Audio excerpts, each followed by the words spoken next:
Mga ka-Friendly Talk TV, kapag naririnig natin ang balitang may missile strike sa Middle East, laging kasama ang tatlong pangalan, ang Iran, Israel at ang Estados Unidos.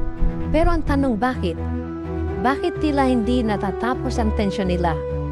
Saan ito nagsimula? Ang totoo, ang digmaang ito ay hindi nagsimula sa isang missile. Nagsimula ito sa isang revolusyon noong 1979.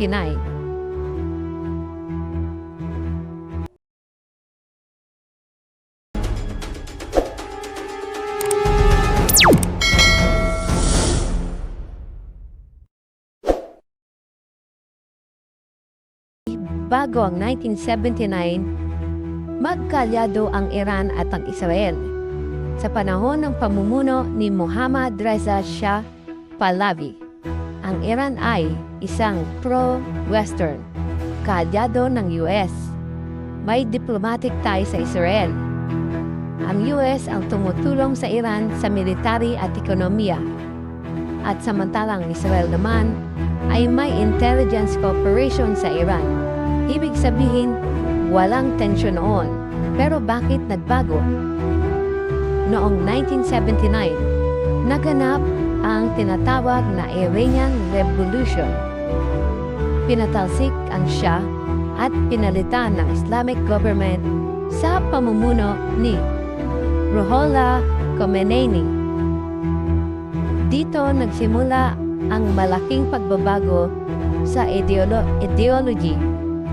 Ang bagong pamahalaan ay tutol sa impluwensya ng Amerika. Itinuturing ang Israel bilang isang illegal state at naniniwalang kailangan labanan ang Western control sa Middle East.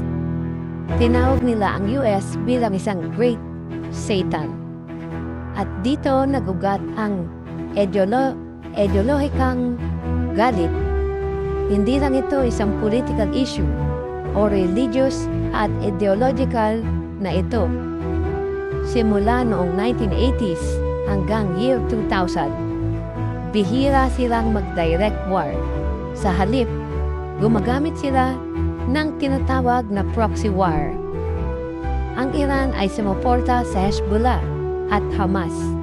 Ang mga grupong ito ang direktang lumalaban sa Israel.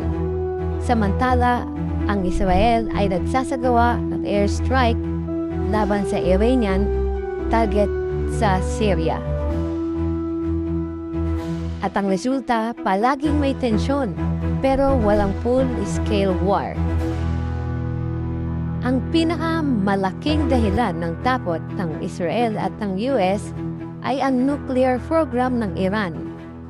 Noong 2015, nabuo ang kasunduang tinatawag na Joint Comprehensive Plan of Action.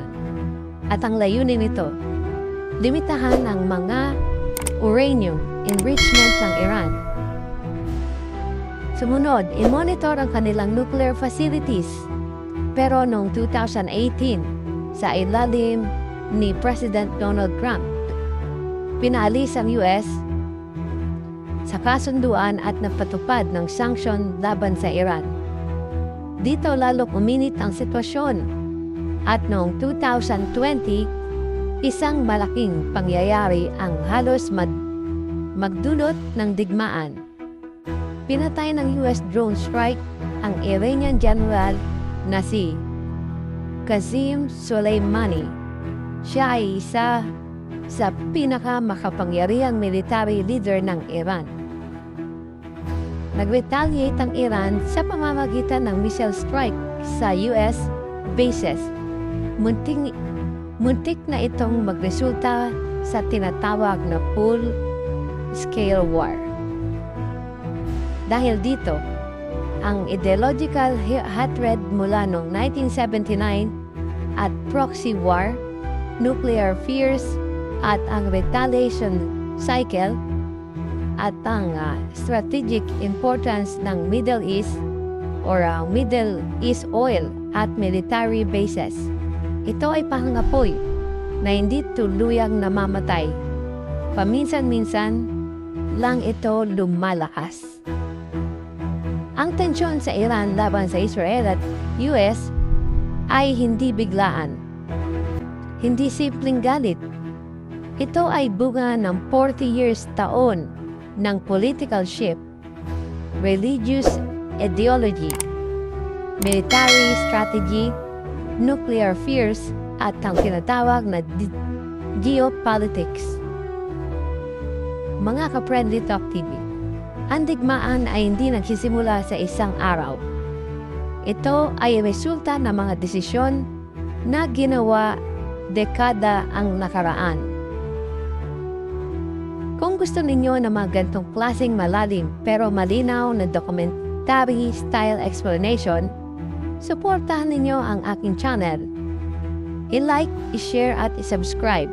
Dahil dito, inuunawa natin ang kasaysayan bago tayo humusga. Maraming salamat po.